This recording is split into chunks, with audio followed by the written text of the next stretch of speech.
Epstein Philippines. Ang laki ng katawan mo, Jiggy Barra, pero, hingi ka naman ng tulong kay Banatay. Tama, di ba? Bakla ka.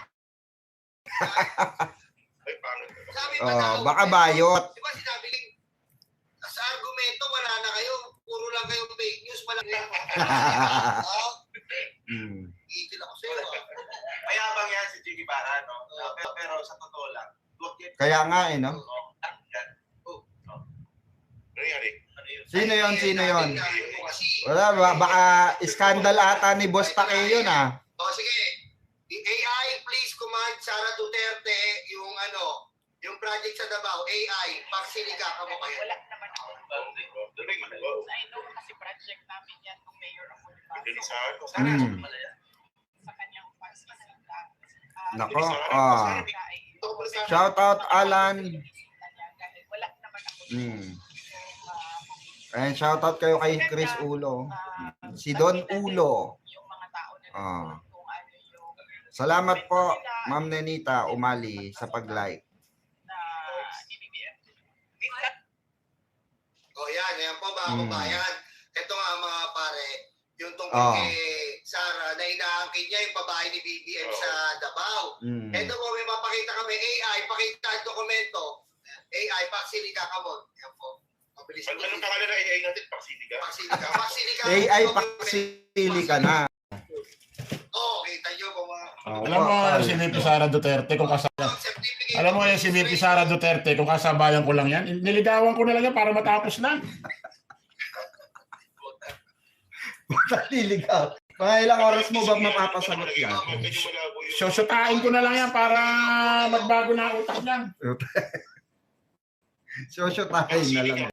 Zoom ng dokumento. Paksiliga, zoom the document, zoom. Full screen. Grabe, advance ang paksilika.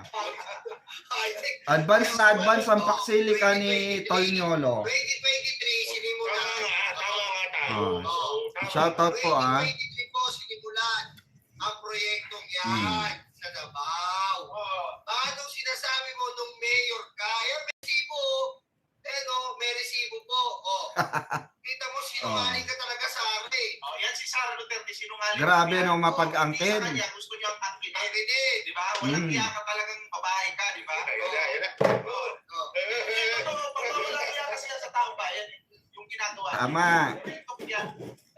Saka itong si Sara mga tol, no, pansin ko kay Sara. Parang palala ng palala yung sakit niya sa utak. Wag mong lulukuhin yung taong bayan. Kasi paano ka pagkakatiwalaan ng taong bayan kung ikaw mismo sinungaling? Di ba? Yung proyekto ni Pangulong Bongbong Marcos, tinanakaw mo. Kaya nga. Wala nakawan ng proyekto. Mababa ka pa sa tanong. May pinagbandahan pala sa labanan ba? Ayan po mga kababayan, ganyan po kami dito. Hindi po kami gawa-gawa puro-puro. May resibo. May resibo talaga. Hindi puro palagay. Hindi guri-guri na. Pakita natin yung resibo. Pupukpukin ko na yan. Ayan. Nakakabuisit na yan. Patunay na proyekto yan ni Pangulong Bongbong Marcos. Hindi po yan gawa-gawa. Yan yung patunay. Pag sa mga baratati, ano naman sabihin? Lahat na lang, ginagin ni BBM. Lahat na lang. Hindi gano'n. Kaya kailangan may pakita kayo. Kaya nga. Hindi yung tak-tak-tak dito. Kasi ang mga taong bayan, mas matalino pa sa atin yan. Tama. Mas babad sila sa social media. Mas may alam sila sa atin. Kaya kung kupalin yun, ang ganyan-ganyan. Naku, pahiya kayo dyan, di ba? Bolbot. Alam nyo, itong si Sara Duterte, huwag po kayo magpapaniwala pag nagsasalita yan. Kasi minsan po itong si Sara, gumagawa na lang yan ang kwento. Diba? Mas maganda po talaga na maghanap kayo ng ebidensya pinagsasalita. Pero ito sa lahat po ngayon ng mga lumalabas sa bunganga ni Sara po, hindi na po dapat paniwalaan pa. Diba? Kasi lahat naman ng ginagawa ng Pangulo, ay inaangkin po nila. Di ba yung bus sa Davao City? Yung bus, yung pala kasama sa budget yan. Binigay ng Pangulo. Di ba? Ay Pangulong Bongbong Marcos project yun. Correct. Alam mo, lampasan ng lampasan. Totoo yan, ha? Abroad ng abroad. Sige. Sige. Eh kung ikaw sana, Sara Duterte ng Kaya nga po, no? Diba? May mapapatunayan ka sa mga Pilipino, sa taong bayan. Kaya nga, Ma'am Nenita, no? Kaya, Ma'am Gemma, shout out. Ikaw mismo sinungaling. Diba? Hindi po pwedeng maging presidente ng Pilipinas ang taong sinungaling. Tama. Kasi Tama. tayo. Diba? Oo. Ako, mas magiging palala pa tayo sa panahon ni Ligong Puto. Si Sara ang magiging presidente. Ikaw, hindi pwede maging presidente. X. X ka, Sara Lustay, Puday. Oo. No? Bigwa, magsalita ka nga. Ayan.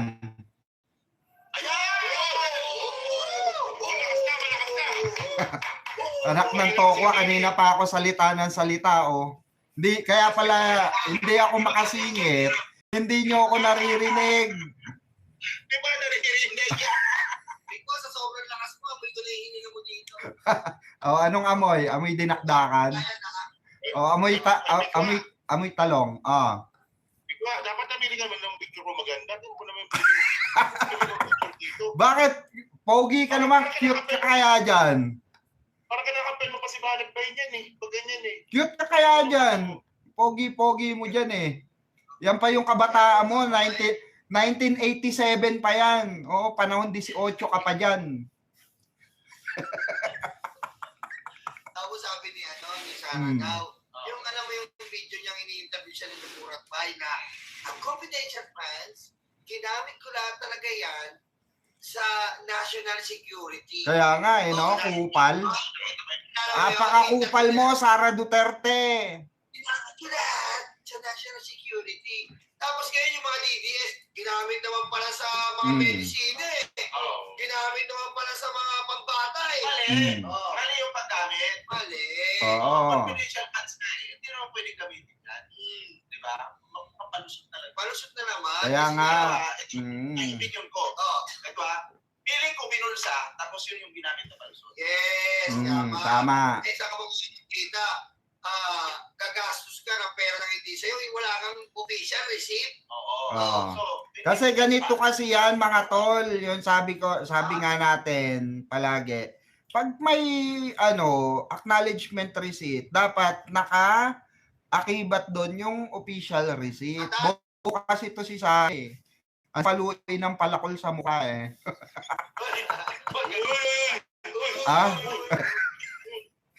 Masarap lang.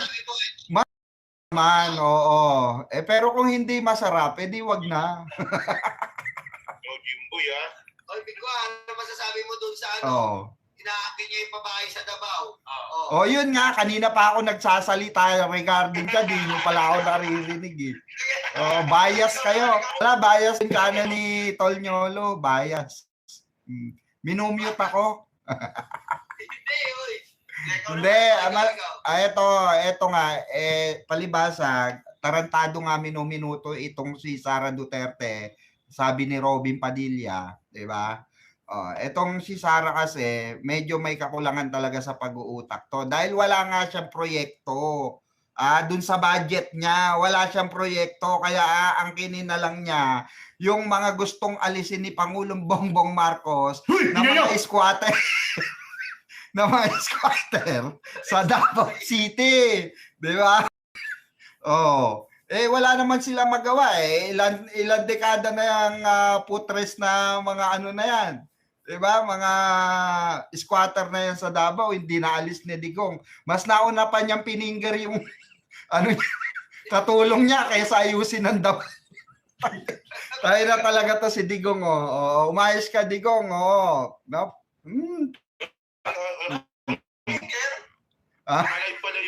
Naminger na lang ang animal.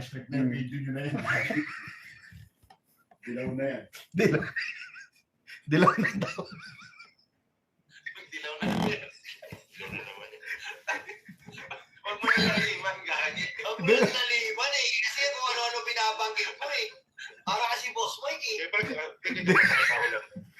Dilaw. Hindi, ganun ka lang pala. Manalig ka. Okay, pre, ngayon yung balatahin na nakalike sa SMNI, yung mga bayaran. Yan ang literal na bayaran. Ano, boss Take. Ito, Oh. ano to, merong production to kasi talaga maganda yung camera. Kami may production ba tayo? Merong editor, no? Pero hindi naman may value ng video natin, mas may value pa yung sa atin. Di ba? Puro tanga. So mas may pinupunto pa yung punto natin. Diba? Paano magkakaroon ng punto, yung mga sinasabi nila, yung isang host doon, may biyak daw sa utak. Tapos yung isa no, niniwain niya kung ano niya sa amin ng animal. Pero alam nyo, itong mga banatain na to, weak talaga yung mga yan eh. Bakit? Tingnan mo pag nagtatapik po sila, may halo pong ad hominem, no? Yung kanilang mga banat. Pero tayo po kasi, napokus naman tayo sa issue. Ang problema lang, pag nauuna, Hello, pa-order po kami rito ng Chivas Regal, double hindi black. naman tayo papayag na ganun Kare-kare naman, crispy pata. gagawin nila. Pero, Lahat po ng hard na masasarap po na alak, i-deliver nyo rito sa kwarto. At yung kabilang kwarto kasama na lahat po ng masarap na ulam. sabi ni Kasulo, Wala Sabi naman nyo, intindihan, malayo.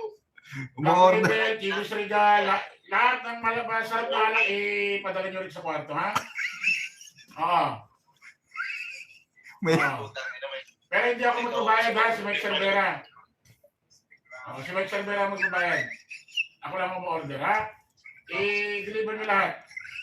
Lahat ng masarap na menu nyo, lahat ng mga alak nyo na mga imported, i-pass nyo rin sa kwarto, okay? Okay, bye-bye. may kausap. ang mabangis talaga. Donald Trump yata yung kausap nito. Pinakausap nito si Uminit ang ulo. Lahat ng imported na alak ipasok. Kaya lang mo. Ibang klase, mayor na mayor eh. Nakalay pa kayo? Hindi pa ano ka. Sorry, nakalay pala. Ay, mali ko dyan na... Rinig na rinig ka ni Boss Mike doon, oh. Puta eh. Naka-English na doon ah. English pa. Umorder na si ano eh. Oy, Bigwa, isama na natin tong kay Loren Legarda. Mukhang hindi na raw uuwi. Tapos Nako, sabi niya, ayan na, oo. Oh. Ayan niya po. Para sa akin, Magbigay mo na ako ng video. opinion. Si ano muna, si Ballpoint, tapos si Bigwa, tas ako. O, ikaw. Alam nyo kasi, itong So, pakinggan na mga kababayan. itong si The Best. Ano yan eh? Pansin nyo, si Loren hindi daw nagpaalam sa Senate President. Yes. Na lalabas ng bansa. Yes. So, pag ganun, pag hindi ka nagpaalam, meron ng balak na mukhang negatibo na para umalis. Tama. Para mabilis yung alis mo. Tapos, mukhang wala na ang balak bumalik. Kasi ikaw ba naman, 10 billion pesos yung sinayang ninyo. Di ba? Imbis na sana yan, may i-apply doon sa solar energy Tama. na yan para naman. Di ba ganyan din si Saldi ko nagpaalam na... Di ba ganyan din si Saldi ko? Nagpaalam na pupunta sa Amerika dahil yung kanyang singit na mamaga, papa-check up. Aba, hindi na bumalik. Di ba si Saldi ko ganyan na ganyan? Yung young bulls niya raw na mamaga, papacheck daw kay Donald Trump. Anak ng putik, di na bumalik. Yung nasayang, 10 billion pesos, hindi po napakinabangan ng taong bayan. Pero sabi naman ng dalawang to, no? Na ano daw, hindi naman po sila magnanakaw. Diba? Pero, kung hindi kayo magnanakaw, ito yung tanong. Bakit walang resulta sa 10 billion pesos? Hindi kayo magnanakaw, nasan yung resulta? Bakit mahal yung kuryente kayo? Tama. Bakit kayo posibleng umalis sa Pilipinas? Di ba? Bakit hindi ka nagpaalam sa Senate? Tama. Anong, babalik ka pa ba? Malabo na. Kasi no bail yan eh. Mga ganyang kaso. No bail. So para sa akin mga pre, feeling ko, malabo po sa ngayon na bumalik itong mag-inang to. Pero nakikiramdam yan. Kung makakalusot sila, babalik. Asan yung mga plate? Pero kung alanganin, Ha? wala na. Yata nag-a-apply daw ng asylum, balita. Oh. Nag-a-apply na ng asylum. Hanggang dito ba naman, Sara, sinusundan pa rin kami ng issue. Gusto nga namin mag-bakasyon. Magpahinga ka ha, Sarah, hoy, magpahinga ka. Hindi mag-day off ka naman ng katangahan mo para magka-day off din kami. Ang problema kasi sa'yo, ang katangahan mo, Lunes hanggang Linggo, kaya yung vlog namin, Lunes hanggang Linggo din. So mukha mo para mag-day off ka ng katangahan mo, para mag-day off din kami ng vlog. Walang pahinga. Pag ganyan kasi kami mga kababayan. Pag walang pahinga si Sarah sa katangahan, wala din. Ay, natural. Siyempre, bawat katangahan yan, ibang vlog natin. Siyempre, Grabe. Diba? Diba, Andrew A, ako yung nasa Manhattan. Alas 7 na gabi. Si ano, Nabububuhan din ako si, oy, si ano muna, oy, ikaw, Pikwa, Oo. opinion mo kay Manuel Legarda. Ay, naku po, eto na nga, no, mga kabenggador, mga karayuma, mga kabol pen,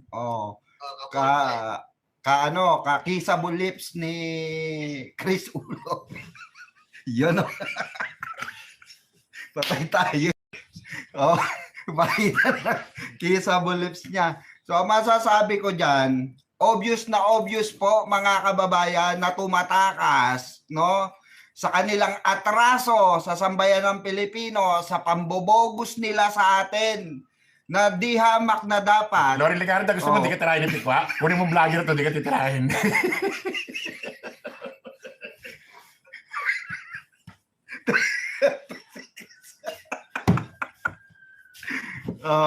Nawala tuloy ako. Tama na yan, bumili na kayo. Puro kayo live hanggang dito ba naman, putangin na live. Magsitagin na kayo, putangin. Bumili na kayo dun. Alak na, alak. Aray ka, side ng tiyan ko. Asan ba si Ballpoint? Tawagin mo kayo. Ayun na, kapit bahay. Aray ka. Pahinga nga naman kasi. Ito kasi, kayo Loren, kayo Lustay, ayaw nyo nga naman pagpahingan si Chris. Ngayon na nga lang mamamahinga. Ngayon na nga lang yung shashat.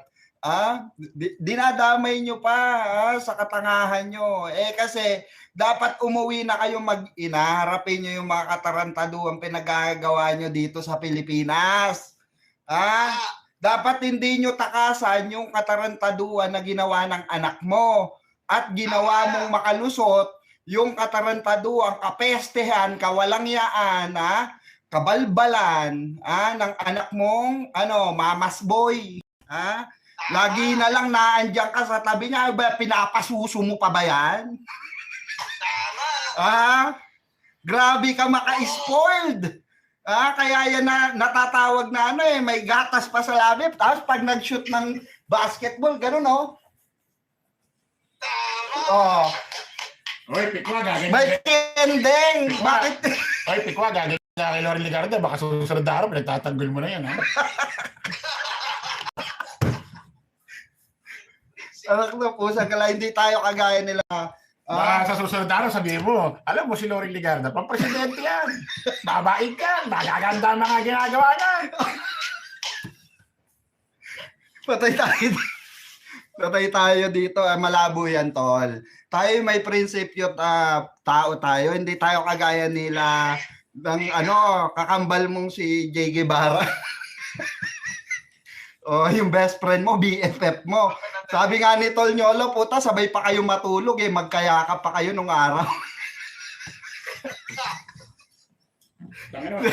Pag inaabutan daw kayo sa Itbulaga ng madaling araw sa APT studio Puta, kahit saan namang anggulo, maganda naman ang mukha ko kay Jay Guevara.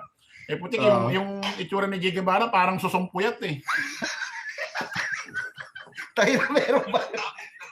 Matindi. Loren Legarda, punta na naman si Jay Guevara. Susumpuyat hindi, yun lang sa akin mga tol.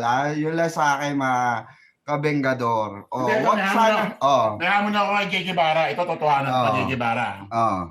Didelete ko channel ko. Kapag gumawa ka ng isang video vlog sa loob ng 1 minuto na magsasalita ka, hindi makikita ang gilagid mo. Didelete ko channel ko.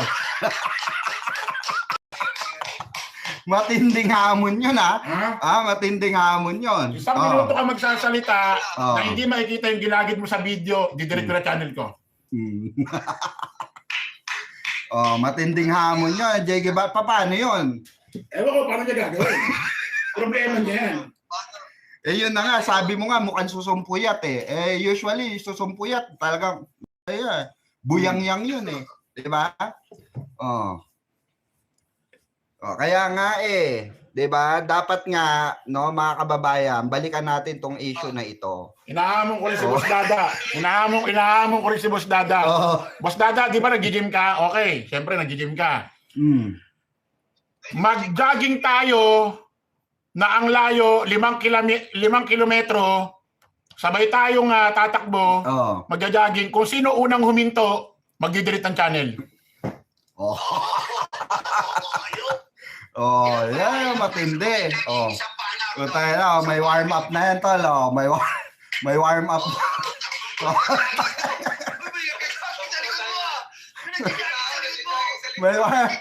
may warm up na. Oh.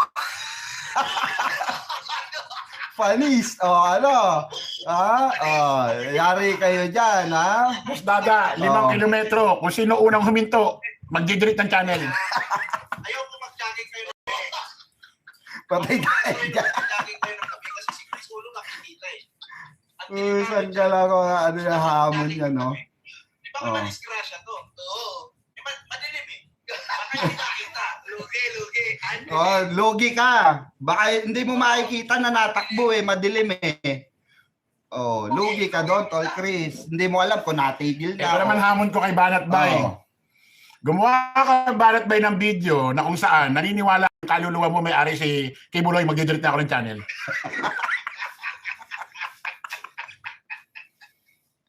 Hamon talaga ni Tol Chris ulo. Pang ano eh. Banat Bay, gumawa ka ng video ganito, Banat Bay. Ako si Banat Bay, ang kaluluwa ko, ang may-ari si Kibuloy. Pag ginawa mo yun, didelete ko ng channel ko. Ayaw ko, pati ako magbuburo na ako. Usag gala talaga. Ayan hamon sa iyo, Banat Bay. Sa aton si si Andy Lim.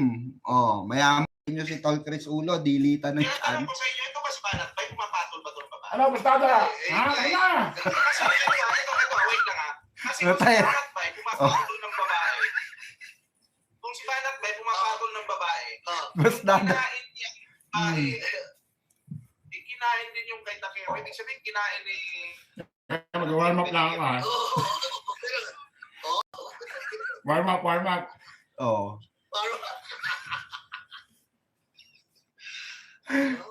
up daw eh.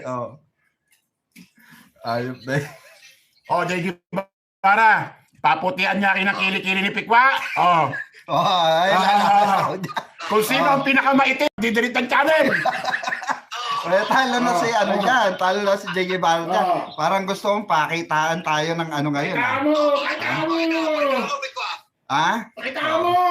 Pakitaan kita, JG. Panis! Wala pang buhok yan, Jay Guevara. Flawless yan. Sa'yo na, Pogi. Sa amin ang dating. Sa'yo, Jay Guevara. Singit lang kita.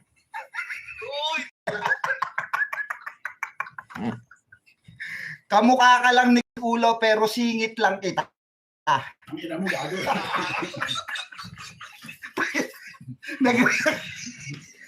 Ayos ka.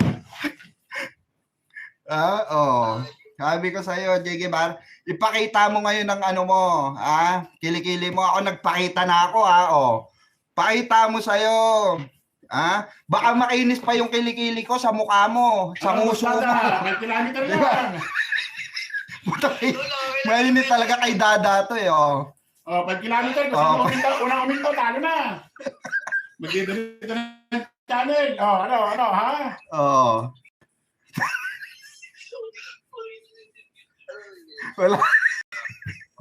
Wala. Hindi na natapos si Boy.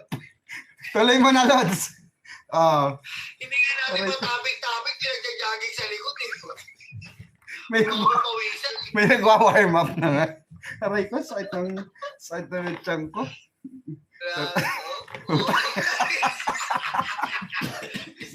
Aray ko, pati balakang ko sumakit na. Ayok. Sumisipa-sipa pa no? Ayok sa workout Warm up pala, warm up. Gangster, you know, we do that better than anybody. I bet you got it twisted, you don't know who to trust. So many player hating niggas trying to sound like us. Say they ready for the front, but I don't think they know it. Straight to the depths of hell is where them cowards going. Well, all you still down, nigga, holler when you see me. And let these devils be sorry for the day they finally free me. I got a caravan of niggas every time we ride. Hitting motherfuckers up when we pass by. Until I die, live the life of a boss player. Cause